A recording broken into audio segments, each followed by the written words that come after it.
Without shedding your blood, there is no forgiveness of sin. రక్తము చిందించబడకుండా పాప విమోచన లేదు. విత్తని మనం తీసుకోవాలి. Believe Lord Jesus Christ. యేసు ప్రభువునందు విశ్వాసం ఉంచండి. One day He is going to come back. ఒకానొక దినమున ఆయన రాబోతున్నాడు. Those who believe Christ, ఎందరైతే యేసు ప్రభువును విశ్వసిస్తారో, He is going to come to take who believe Christ. ఎవరినైతే ఆయన నమ్ముతున్నారో వాళ్ళని తనతో పాటు తీసుకెళ్ళడానికి వస్తున్నాడు. Believe Lord Jesus Christ. యేసు ప్రభువుని నమ్మండి. You will be saved. మీరు రక్షించబడతారు. You can escape from the hell.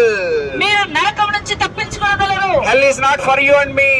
నరకము మీ కొరకు నా కొరకు చేసినది కాదు. Hell is for Satan and his angels. సాతాను దాని యొక్క అనుచరుల కొరకు నరకం చేయబడినది. What he made for us.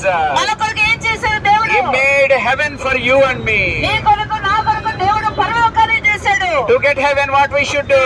పరలోకము స్వతంత్రించుకోవాలంటే మనం ఏం చేయాలి? Just believe in your heart.